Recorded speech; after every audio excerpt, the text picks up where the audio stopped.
Jeremy, last night was the NBA Finals, so I thought I'd bring you out to the basketball courts to do this week's video. Jeremy, you and I have shared a couple of one-on-ones, some mano-a-mano, head-to-head, if you don't speak Spanglish like myself. So you know that I enjoy sports. But I thought I'd talk about little Cy. You know, back in the day when I was cute and whatever else goes with being little. Back in the day, I had a little Tykes basketball goal. Now this is no ordinary basketball goal. We're talking the most majestic plastic you've ever seen in your entire life. Blue and faded white with a bent orange plastic rim. The net was hanging down, and when I was young, I decided that it looked cooler if it was cut at the bottom, so all the ends are frayed instead of looping across. This was nice. I mean, this was like quality basketball. Way better than any kind of Nerf junk they try to sell you that just hang on the back of doors. This was the real stuff. It had coins from years that I had hidden in there and then didn't realize that I could never get back out. Other random things such as action figures and Emily's Barbie dolls were in there. But this is one of my prized possessions, and to this day it is still in our house. Now when I was young, I saw Vince Carter dunk. I saw Kobe Bryant. When I got a little older, LeBron James. You know, real classics.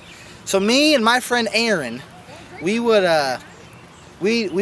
dunk like these NBA players on this little Tykes goal. Now, granted, this little Tykes goal was only 6 or so feet tall, but we were only 3 or so feet tall, so it worked. Now, I was at a distinct advantage and never admitted it. Aaron was skinny, as they say, and I was not skinny. Nor did I ever have the ability to rise up vertically, jump, as some say. But and he did. So when we play these dunk contests, I was at a disadvantage. Very much a disadvantage. But I didn't care, because it was basketball. So we'd get out the weird, misshapen, orange, aired up ball, and we'd go to town. Our classics were a little off the backboard action. We'd like run up, and you know, at that time our legs were like, you know, a foot long, so we could like run across our room. Now it's like 2 steps, like, oh, okay, we made it. But then we could like run from the closet. We're like, start in the closet. We'd be like, and then,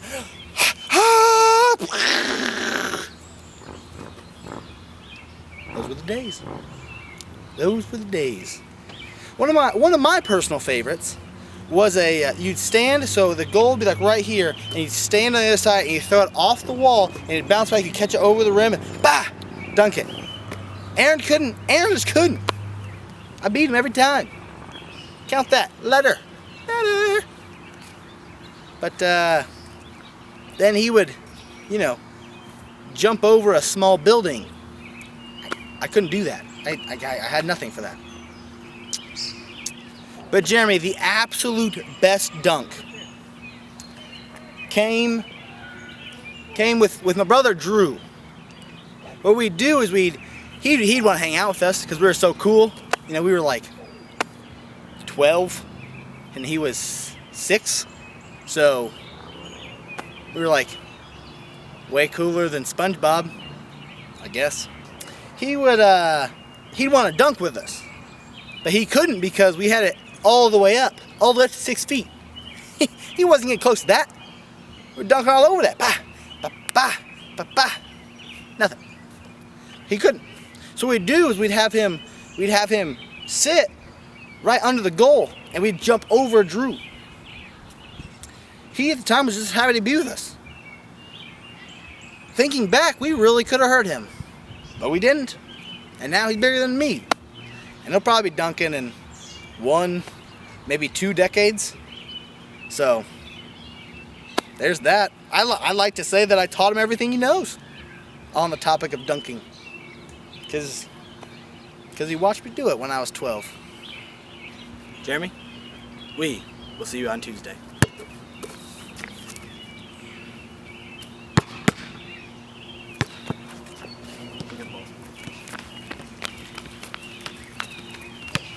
Correct, you got it in your leg. Bang!